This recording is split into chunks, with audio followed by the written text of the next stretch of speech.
All right, let's dive right in. We're going to be talking about a proposed new law in India. And honestly, it's a big one. It's a single bill that could completely change what online privacy even means for, well, over a billion people. So let me just ask you a question, and it's a pretty fundamental one. Can the government legally read your private messages? I mean, really think about that for a second. Your DMs, your chats, your emails, are those spaces actually yours and yours alone? Well, according to this new bill being proposed in India, the answer to that question is a simple yes. Yes, they can. And here's the real kicker. They can do it without a warrant. Okay, so Section 1. Let's really dig into this idea that your DMs might not be private anymore. How did we even get to this point?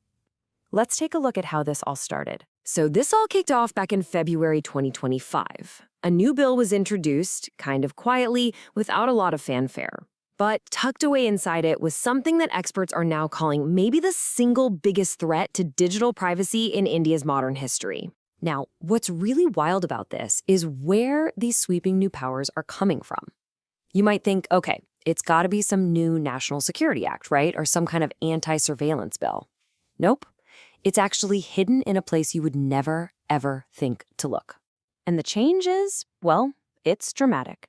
See, the old law, the Income Tax Act from 1961, it had rules. You needed warrants, you had to follow formal procedures, checks and balances. The new 2025 bill, it pretty much just tosses all of that out the window. Now, the only thing needed to get access to all your data is just one little word: suspicion. So, the key to this whole thing, the part that makes it all happen, is called Clause 247. Remember that. This is the specific section tucked away inside the new income tax bill that gives the authorities these incredible new powers. And it's super specific. We're talking emails, social media DMs, and even your bank accounts. Okay, so you've got to be asking why. Why would they put something this powerful into a tax bill, of all places? Well, let's take a look at the official reason. The government's stated goal is pretty straightforward: to detect unaccounted money and illegal activities.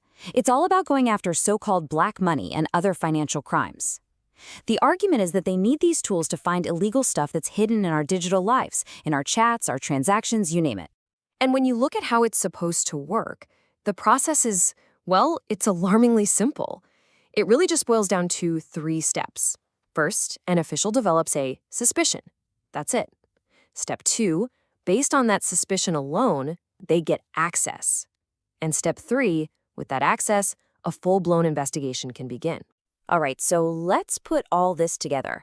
What does this actually mean for the future of privacy in India?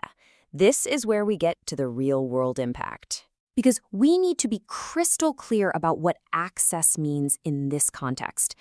This isn't just, asking for some information. We're talking about the legal authority to bypass your passwords, to break into your private accounts, to read your social media DMs, go through your emails, and look into your bank accounts. And the most important part, if this bill passes, all of that becomes completely legal. And let's just hammer this point home one more time.